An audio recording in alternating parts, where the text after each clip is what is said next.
and welcome to Pilu. I'm Louise Farr from Your Healing Journey. Hello, and I am Paleki from Spiritual Medium Paleki. And welcome to episode 13 of Pilu. Yes, 13. Yes. Lucky 13. Yes, we're moving into our double digits now. We have an established podcast now. I know. We've got enough under our belt that we can say we now do a podcast. Yes, and we are on Apple and...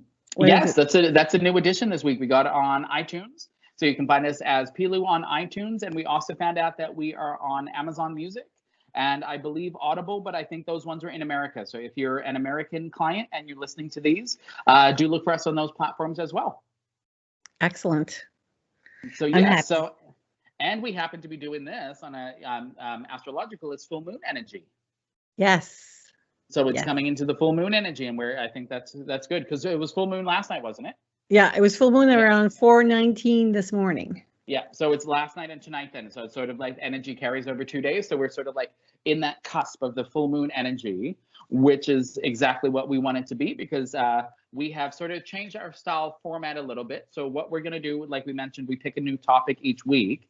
But what we're going to do is each of us, 1 week is going to pick a new topic that the other one might not know about. So we can sort of research, look up new stuff, bring in new energies. And so this week we decided we are going to be talking about fairies or fae, depending on how you know them or how you identify with them. Yes. And talk about our perspectives. Yes. Me coming from a shamanic point of view and P coming from, well, all the points of views. Yes. Now mine too, because I have a pagan background, a lot of mine belief in the fairies is sort of like the old Irish traditions or more the Celtic side of things. But I also have sort of a mixture of them. And like we were looking at different legends in that, you know, and a lot of the traditions when it comes to the fae or legends, when it comes to them, sort of are similar with each other. They just sort of are applied differently depending on the culture and the fable actually being taught. But there's different sort of beliefs with fairies in that they can be good or that they can be malevolent. So we just are going to kind of go through that or that background. So why don't we jump in first, and Lou, on your end, because I know when a lot of people are journeying, they may actually end up coming across the little people or the fae themselves during visions or doing them. And normally if people are doing them, what level would they normally come across them depending when you're doing a shamanic practice? With a shamanic practice, the fae or the fairies would be in the middle world. They wouldn't necessarily be compassionate allies in the upper world or lower world. I mean, I haven't come across them. It doesn't mean they don't exist.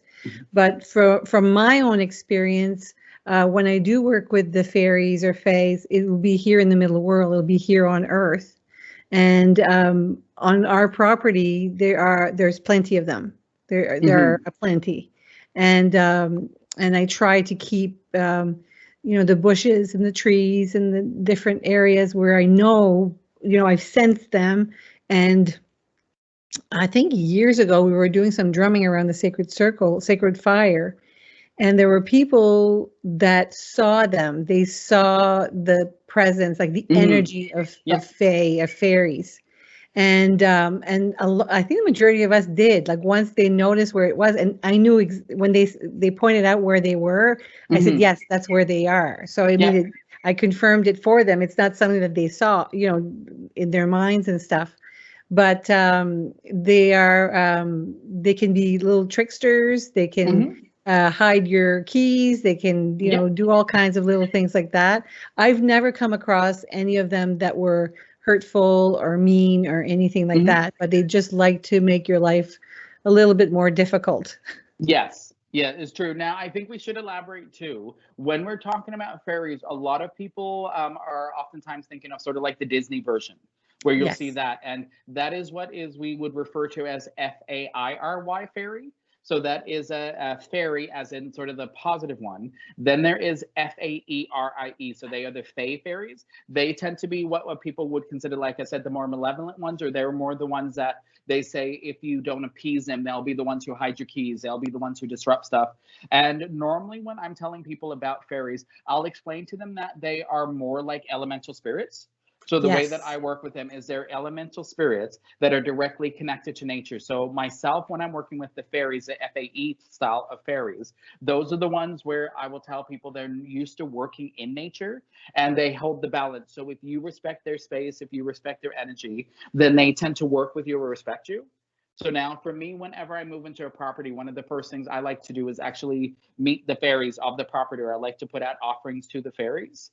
And depending on the legends that you followed in the olden days, you would put out milk for the fairies. You'd put out a saucer of milk because the belief was that if you didn't appease the fairies with the milk, they would make the milk go sour in the cow. Right. And so there's a lot of stuff that, unfortunately, over the years, I think the poor little fae were sort of accused of that might not have, that we might know now to be more natural sort of recurring things.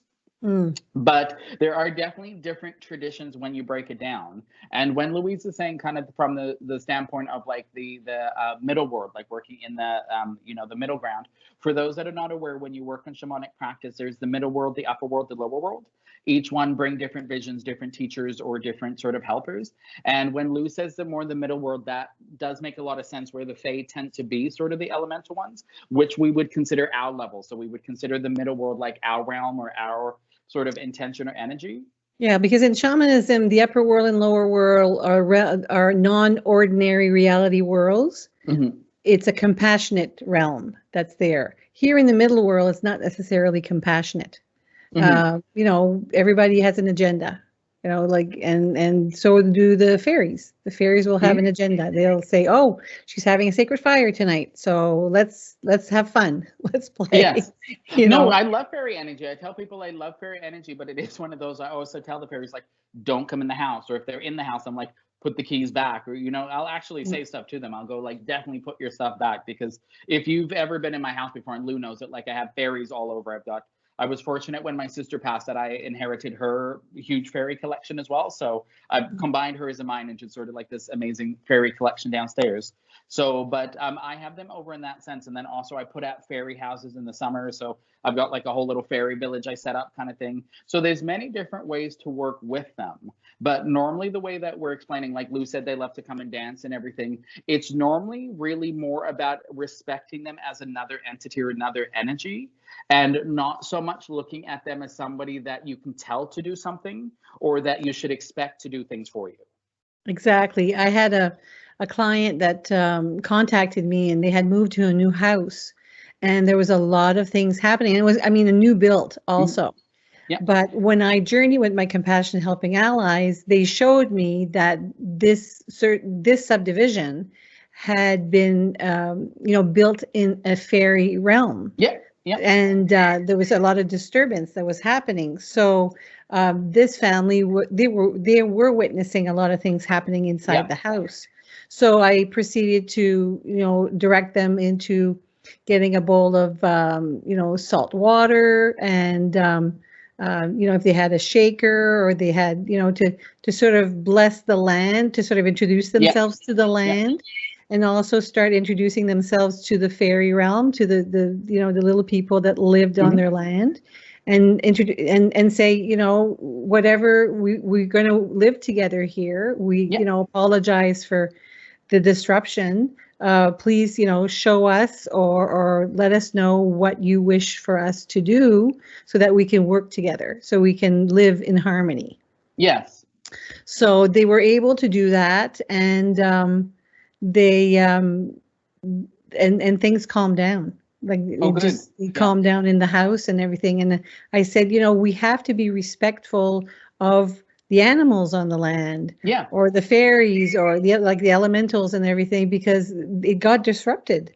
All of a sudden these people come and just destroy their land, destroy their property themselves, and so they can get miffed. How would we enjoy that if somebody came on our land and started bulldozing and tearing down trees, and right? So I've had a lot of calls like that in the last year. Mm-hmm. So I just direct them into, to tapping into their own intuition also, but gave them some of the tools that they could use to do the ceremony, and to see. Bless I think the when land. it comes to the when it comes to the fae, though, when it comes to fairies, a lot of people almost see it as like a juvenile thing. Right. It's still considered like, oh, it's a thing for kids, fairies kind of thing like that. That's why I tell people, if you believe in other spirits, understand that there are spirits that themselves are connected to nature. Their purpose is here. Those elementals that are here to grow the plants, the elementals that are here to work with the water, the elementals that are here, and that's why you'll get somebody who they say they just click with the plants. We go, well, you're not clicking with the plant so much, but you are, but also the spirit of the plant itself. So, Yes. and there can be elemental spirits that are specifically attached. So it's sometimes important to look at it that way. Like Lou said, we have to live in harmony. So one great practice you can do as well, especially if you are thinking of building a house and you're not quite used to working with spirits or even fairies, just think of it from the perspective of an elemental spirit and almost just go on the land and have a discussion and go, we're building a house. We're going to take this tree down here. We're going to move this kind of thing. And I mean, I tell people that the house that I moved out of, where last year, if you were on my Facebook page, the really huge tree fell down and damaged my whole patio area. And that whole week beforehand, that tree was telling me the branch was going to come down. I knew there was something in my head that I knew that branch was coming down. And after it happened, I knew that it was the spirits of that tree. It was the fairies of that tree that were sort of like, be careful with this branch. The branch is coming down. So for me, it wasn't so much like a warning or like a threat, like a warning in that sense, but more like a warning of like this branch is going to come down, and plants in that will do that, and the fairies will connect to that if you're open to that. So that's why it's important, because you'll see people that'll build on land and then the place floods. You might get flooding or something then, and people go, oh, nobody paid attention to the flood zones. When in reality, if you tap into the elementals, I'll go, you can't build here. This is going to get too wet. Like, they know the rhythms of the land itself.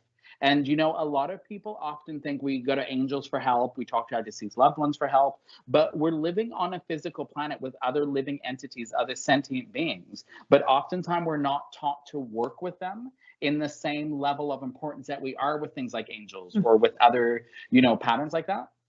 Yeah, and a lot of teachers out there right now are working a lot with the ancestors, the energy of the ancestors, because our ancestors did work with the land, did prepare with the land, did walk the land before they planted, or before they cut down a tree. They had this innate ability to work in harmony with the land, and we've lost our way with that. And it's important to, with what's happening in the world today with pandemics and the earth shifting and everything, that's our lack of understanding of the elementals and the other worlds that we're living with, that we're, coexisting with. Yeah. We've sort of put that aside and ignored it, and now they're coming back. They're coming back in full force. Well, the thing is too, also just saying on that, that line of thought, when we look at the ancestors, or when we're talking about sort of like the civilizations that came before the modern times, a lot of them would build sacred temples on elemental spaces, or on sacred high energy sites, or energy portals, as you'll know them, kind of thing like that. Yeah. And there are those all around. And the thing is, if it's respected when it's done, that's like Stonehenge is built on one of those. The pyramids, like they're built in places. Delphi, right? Yeah, all of them, all of those sacred sites. Somebody would have at one point felt that energy, felt that ripple, felt that that sort of power of that space, and honored and respected. And then they were like, we're gonna build there. So it was almost an unwritten thing that you build there for a worship space, or a sacred space, or an honoring space, not putting it down for a car park. Right. And that's where a lot of the stuff happens, and people don't think it. And like Louise said, it's not necessarily that I believe fairies are negative. I don't see them in that context. No, but like you said, if you have these sacred trees that have been growing for many, many years, and you cut them down to have a car park, I go, yeah, it wouldn't surprise me if the birds keep crapping on the cars, or something happens and the energy breaks, or the cars break down frequently, like, because you have disrupted it, and nobody goes back to sort of rebalance that without even just the elementals, even talking to the plants themselves. No, exactly. It's important. I remember when we first bought this property up here, there was some beautiful evergreen trees along the road over there, and Paul was like, well, we have to cut this, we have to cut that, and my heart just broke. Like, I was just so, that was before I really got into my practice. Yeah. But I could feel the pain and everything. So I've planted more than he's cut down. Yeah. I planted more trees than he's cut down. And I love my trees, and I love being with them. And And I have a lot of ash trees on my property, and I know there's a disease going on around the ash trees Mhm. here in New Brunswick, I think in other parts too. But my ash trees are doing well because I Mhm. do talk to them and I do Yeah. acknowledge them, and You I put tell that them, protection from the fairies around it. Yeah. yeah, exactly. The fairies are taking care of, they're nurturing our property, our land. Mhm. I call it our land. It's the land that we purchased it, but it Yeah. doesn't belong to us, right? I mean, it belongs to Now, the earth, it belongs to Mother. just going along sort of with the thing, just so people can even get it. Even a great way, even if you don't want to look at like pre-Christian sort of like paganism, things like that. Even the First Nations tradition, so like Native American. Even Yes. their migration patterns every season when they would go, along the Willowslick River and that we have here in New Brunswick in Canada, and they would know, like, go at this part at this time of year because this is going to be growing, the Mhm. animals are going to be here. So they would have that tapped into that energy. And that's the energy we're talking about, that land energy, that elemental, that connection where there's that flow with the land itself. Which again, we disconnect because we don't migrate like we used to. We put our house down and we go, I'm staying here all year round, kind of thing like that. And for a lot of people, that's why we can have such extremes where we go, why do I live in this climate? And we go, well, technically, had we been on the migration patterns, we would have maybe moved down into the States or, over towards Ontario area. Like there's a lot of stuff that they intuitively would have known or spiritually been connected to. And in the First Nations traditions, they do actually have connections to like little people as well. So Yes. pretty much every tradition around the world, you can find a connection Yes. to fairies or to elementals like that. Yeah, I have a great little book, and I'm gonna plug it because it's Oh called yeah. the Fairy Bible, Oh, I have that one. and it's really well thought of. Yeah. Teresa Moray, and she has the section where there's the general fairies, the ones with the Australian background, Belgium, Celtic, Irish. Like she really did her homework. Chinese, Central Europe, French, German. I mean, every culture has a way of, Yep. in Russia, it's the Baba Yaga. The Yep. Baba Yaga is a Russian hag fairy who lives in a Yep. magic Yep. The house, witch one. Yep. right? That walks on chicken legs. So Yep. I mean, I've learned a lot. I mean, and it's very well done. So I do Yes. Can recommend you? that. Yes. I was going to say, hold it up again. Yep. I'm going to plug her book here. Yeah, the Fairy Bible. So Perfect. that's Fairy that she spelled. Yes. So she's working it with that way, but you'll notice that you can get the interchange. It doesn't have to necessarily be Fae. Normally, Fae No. is going to Yeah. be the FAE will be the old Celtic spelling. Yes. So that's Yeah. why most people will be familiar with the Fairy spelling, like the more traditional, the more modern spelling of it. But both of them will be working with that. And that book myself, like I mentioned, I have that one. That's a very, very informative book of the different types of fairies or elementals that there are. And Yeah. once you're talking about those, you go into things like unicorns and dragons and those Yeah. other beings that exist on other dimensions or in other Because realms that aren't necessarily here. she talks about the wind knots and the Yeah, father frost and fog fairies. So she does work a lot with the yeah. elementals in there, the rain fairies, right? Weather fairies. So it's I really highly recommend it. It's got everything in there. Yeah, I love it. So Yeah, I no, want that, I that want to plug that in. So you have oh that good. one No, too? I do, yes, yeah. I saw it and I was like, I have to have this book too. Like, I love this one. So, no, it's one of those ones that I'm lucky. Like, I got a whole bunch of odd little fairy books downstairs, different connection ones. But again, each one's coming from a different background, right? So you'll resonate. But that is a really good sort of general, kind of all over sort of fairy one. Now, the thing is, too, what we explain to people is you can look at it differently in the sense that normally when you're looking at the shaman practice, people think lower world, lesser, middle world, and upper world better. In the shamanic traditions, all the levels are considered equal. All are considered important. You just resonate and work with the different spirits for different lessons or different things that you're working through, different types of journeys. But each of them are considered just as valid. So working with the Fae or an elemental energy would be just as significant as working with angelic energies. Yeah. Yeah, exactly. Exactly. There's no discrimination there. Mm-hmm. Mm-hmm. Yeah. Now, I mean, the thing is too, and I mean, I've had it too, and like that whole thing we were saying about respect. I've had it happen with angels as well, my guides as well, where you might bump something and they go, nope, that's not going to be that way. Like, and they sort of stand their ground as well if they need to. Like Chandela that I work with, the non-physical entities that I work with, them as well. They were very, not to the point at times, but very respect based. And I'll do something, and they go, nope, we can't do it that way. That's not how this teaching works. You got to work with it this way, or allow yourself to integrate it. And they were sort of very, about like in order to get the lesson, it sometimes has to be done a set way to integrate it into your energy in a protective way that's not going to be damaging or disruptive to your actual flow as it is. Right. So elementals are the same way. Yes. Their energies would be the same. It's like you're integrating, connecting, linking. And I mean, that's why I always say, for anybody who knows a little house that I had years ago, Willowwood, that little cottage I had down in Waterloo, like that was one of my favorite houses. And the reason I love that house is every day I walk the land there. Like every day. And that is one thing I miss from having when you in a townhouse now, you don't really have that sort of yard kind of space. But like that one, every day I walked and I put the flowers in and I talked to them. But there would be certain sections where they're like, don't plant here, it's not going to work. And the flowers wouldn't grow there if I put them in. Or that'd be like, put the flowers here, and they would just amazingly thrive. And I still love that there was a wild rose bush there that the homeowner at the time had cut right down. And I was just like, no, I'm just going to let it grow. And if anybody's familiar with it, it's called the Chalice well. It's in England. It's a sacred site. It's a sacred well of holy water. And I had some of that water, and I actually poured it on the rose bush because my grandmother had this thing with primroses as well. So it was sort of like the wild primroses. So I honored the ancestors with that, but I poured that special, sacred water on, which again was that Celtic magic. And that next year, that rose bush took up like it was nobody's business. And when I finally moved, I mean, I had to have archways to prop that thing up because the roses had got so big at the time.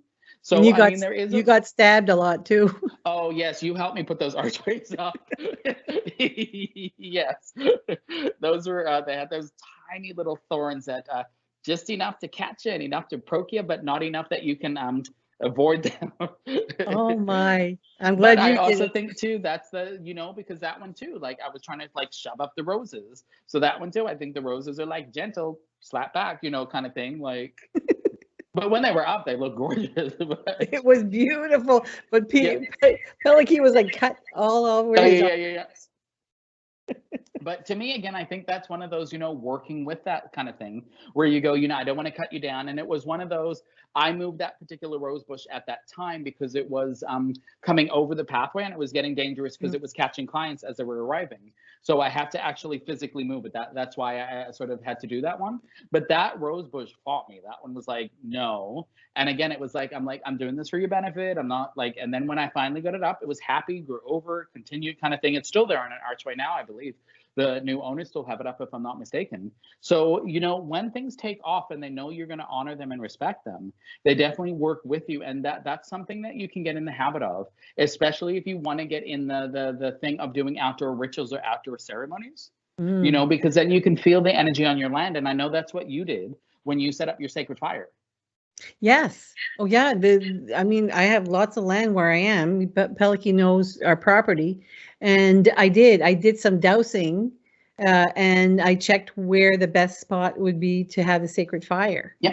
And then, but before I decided that, I had planted new maple trees, and they sort of became, unbeknownst to me, it became like a triangle. Oh, so the fire is sort of at one point of the triangle, and then there's another tree, and then so it sort of showed up like that, and it's very close to where a lot of the fairies are, the fairy mounds that I have in the back. Yes, they're very, very, they're very prominent, so they're there. Now I know too, before they fell down, you also had a beautiful cedar circle at the front of your yard. And one of them came down, remember, in the storm? Yeah, but it wasn't a cedar that fell down. It was it was a big evergreen tree. I called her the grandmother. Okay. That fell down. But when we had Hurricane Ryan that came through, I personally felt her break. Like I was in the living room, and my spine, I heard a crack in my spine. And I thought, oh. And then the next day I went out, and sure enough, she had a crack right down. Right down. Right down. Now, and then in she cases felt like that. Oh, sorry, go, Lou. Yeah, and then she fell Boxing Day. I could Yeah. feel there was another storm at Christmas time, and I could feel that she was going to go. And I said, "If you're going to fall, because she's huge. Yeah. She was like probably like 67 years old, Yeah, you that know." was a huge tree. Yeah. Anyway, and she did. The next morning on Boxing Day, I looked outside, and she had fallen right across our driveway, had missed our mailbox and the neighbor's Yeah. mailbox by a foot. Yeah. But also with that one too, I remember when you cut the tree, you honored her, but you kept the wood for the sacred fires. I did.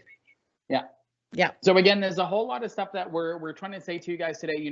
It's not about necessarily you have to believe, in Fae energy, but if you're tapping into your intuition or you're working, it's important to be open to any areas of intuition or any, because especially for things like that, you might be going to a space and you get that tingling where you're like, oh, I shouldn't be here kind of thing. And yes, it can be your angels, but it also could be the elemental spirits in that area that are like, something's dangerous right there behind these bushes. Don't go this way. They also can work with you if they know your vibration is there. So that's why I always say to people, it's a great way to, be open to all kinds of energy, all sort of intuition, because you have to remember in our spirit form, we're multidimensional beings. Mm. We're talking to each other from a physical standpoint as humans or spirits in human bodies. So we view Earth as like, this is our level. But on a spiritual level, it's again in shamanism, there's multiple levels, same thing in the spirit. There's so many different energies, different patterns. And these are just specifically energies that are here to work with Earth and to work with the planet itself. So these are the planetary energies. These are the ones, and they're just as significant. So, don't disregard is what I'm saying and, sort of poo-poo it. Because a lot of people, when you say fairies, like I say, there really is still almost a stigma or like a childlike sort of like, oh, he fairies. And again, if that's your thing, that's cool. You don't have to sort of worry it. But I always tell people, I'm like, so many people are open to angels, and so many people are open to, ascended masters or, star beings, anything like that. But when it comes to fairies, it's almost like oh, no. And again, remember all of these ancient cultures and traditions that many people follow now, Celtic, German, all of these ones, all of the, all Yeah. of the Scandinavian ones, they all had connections to the land in a way that they worked with these magics. And That's why you'll see a lot of the demigods are elemental or weather-based yes. gods. Yeah, exactly. And in Iceland, I mean, I think there's a law, a Mhm. government law, that before they build anywhere, they send, shamans or people that Yep. practice that type of work on the land to see if they're going to disturb any of Yep. the colonies, any of and they've had like big roads, like Yep. highways Yep. Moved. I've heard that. Yeah. deviated to avoid that Yep. particular area. And I mean, that's the way of life over there. They And the they lovely thing honor. is they have the gnome, little gnome houses and everything too. So you'll Yes. often see the gnomes at Christmas. If you go to Winners or stuff, the ones with the big hats and the beards and that. A lot of those are Scandinavian ones. They're like gnomes, trolls, things like that. So there Yes. are so many of these different traditions, that all around the world. And when you start studying them, they're genuinely fascinating because it's incredible how many of them are so close to each other, even though for so many years they were separated. They weren't sharing knowledge, and then you bring it together and you go, oh, this demigod and this one controls the thunder, this one and this one controls the thunder, this one does this one. So there's all these different ones. But you'll notice with a lot of the gods, even like if you're watch Marvel movies, you're familiar with Thor, the Nordic ones and that the Mm. Scandinavian ones, God of thunder, when it's angry, the thunder, so there's all those things in there. When it's like when they're annoyed, nature kind of gets out of balance. That's sort of what the teaching is. When there's this disruption, nature kind of goes out of balance. And with our world, like Lou was mentioning, we are kind of trying to get better, but we still do a lot that's very damaging to the planet. Like, let's be real, there's still a lot of places, and we're lucky that we live in a pretty town, that we live in a pretty place. But you'll notice when unfortunately you go to a lot of the poorer countries where they don't have that luxury, to have the garbage removed or whatever, they have the garbage where they're living in it, and the garbage is going into the waterways, and they're drinking polluted water, and there's so much stuff, and all of that's disrupting. So when people say they want to go replant trees and heal the land, what they mean is inviting the spirits back. Yes. The spirits that were disrupted. So those are the ones, if you do stuff like that, if you're like a tree planter, forester, anything like that, put it out, but also go, we want these trees to grow, so we'll bring the spirits back in. You know, what trees do you want us to plant in this area? You know, what, and each of them are different because you'll notice each region has their own specific flowers. And there is a whole new thing coming back, you know, where it's that wildflowering, where you are trying to replant a lot of what was native to the area. Yes. You know, and each of those types of plants would have their own, and especially if they're medicinal like herbs. You would have the specific spirit or fairy, the fae, that would work with those plants, with those healing traditions. And part of your shamanic or healing practice, you would also bring in that spirit while you're doing the healing on the person. Yeah, exactly. You know, so there's so much integrated together where when you start looking, you'll notice like when I talk about stuff, there's often no differentiation between things. They kind of overlap each other in so many areas. That's really how a lot of spiritual practice is, just applied in a different way or viewed slightly differently. Yeah, exactly. I think we might be good there. That was a lot. That was that's a lot to do with the phase today. So that is a big topic. So this one might be a little bit shorter than normal. But do you have anything else you think you need to add? Because I think that was a good base sort of to start from and go from for people. That was a good conversation, and we recommend this little book, and do your own research and walk your land if you can. We'll be able to more during the winter, but you know, even walking at Odell Park, we have beautiful parks here in Fredericton area. We have Mactaquac Park up here where I live in Keswick Ridge.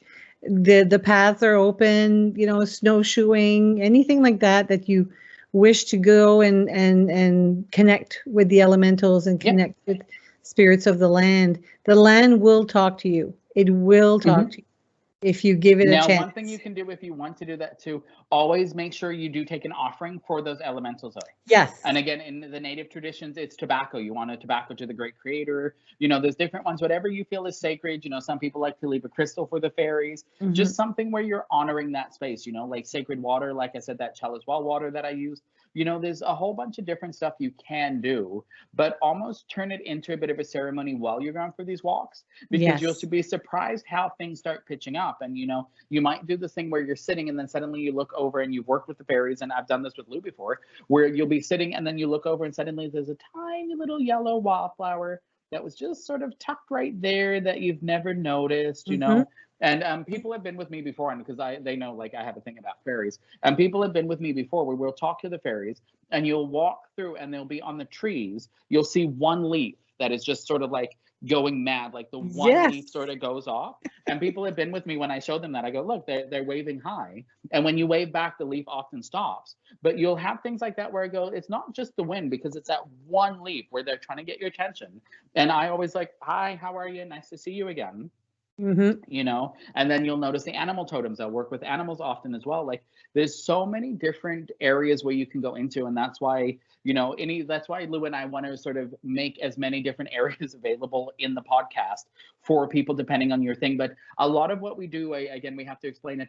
We're coming at it from our background, our understanding, but we're not claiming to be experts on every area. We're just saying this is based on what we have. Again, there's so much more that we could talk about with fairies, and then there's probably so much more that I've never even seen about the fae side that, you know, with more research I'll come across over the years. But what we do, the reason we do this is just to kind of give you guys a little sampling. So again, like we mentioned before, we would love for you to put down in the comments if there's any topics you would be interested in hearing about, you know, and we are trying to shift them every week just to keep it interesting for you guys as well as us. And again, please do like and share the videos. So as a way, you know, to not only get it for you, but for other people. And like Lou mentioned, we are on Instagram. I'm on spiritual.medium.paleki. I'm trying to post them now on my Facebook page. They're on the YouTube, Spiritual Medium Paleki. We are on, now I'm proud of this because this took a lot of work for me to get us here, but Podbean, Amazon Music, Audible, Spotify, iTunes. I feel like there's another one. Anyway, we're on every major platform now. It's taken us a lot of work, but you can find Pilo on every platform. So please do check it out. And also, I'm going to shamelessly plug here because I can. I just last night put up a guided meditation video. So if you are looking for interesting things like guided meditations, I have just put up a video for people to try. And I'm going to hopefully put up different ones, again, connecting with fairies, connecting with spirits, things like that. But that is sort of a general meditation, so guided one. So please do go onto the YouTube page, and the link will be posted below, or this will be on YouTube. You can find the things on Instagram as well. So just make sure you check, because Lou and I often have different things that we're putting on the pages just for you to kind of work with as well, or see, like Lou's drum journeys that she does, different things like that. So do keep a watch on our pages. And that being said, Lou, what are your social media pages? On Instagram, it's Journeying with Louise Lang Farr. So you can message me on Instagram. Also on Facebook, it's Your Healing Journey with Louise Lang Farr. So I usually just share from Paleki's page, because he downloads it on his YouTube page. So I share it that way. But if you wish to communicate with us directly, not everybody wants to communicate with us on social media. You can communicate with me at Louise@Farr, FARR.ca. Yeah, so that's to email you directly. Yeah, email me directly, because I don't always see the messages on Instagram and Facebook. I miss some, so I rather them contact me directly. Yeah. All right, perfect. Well, I think with that one, we are done, my friends. So thank you so much for tuning in again for episode 13. Very auspicious, episode 13 on the full moon, about the elemental magics. So again, there's so much more that we can go into with this one. So you can tell it's a topic I'm very passionate about. I love working with my fairy magic. But do tune in again for future episodes, and also please make sure you do go on the pages, either the Audible, the audio versions, or on YouTube, because we have the other 12 episodes, if you have missed them, where we definitely cover a lot of other various topics that you may find of interest as well. So thank you so much, my friends. We do appreciate you being with us again up to episode 13, and I hope you have a lovely week, and we'll see you on the next episode. Take care. Bye. Bye, P. Bye, Lou. Love you. Love you guys. Love you too. Take Bye. Care. Bye.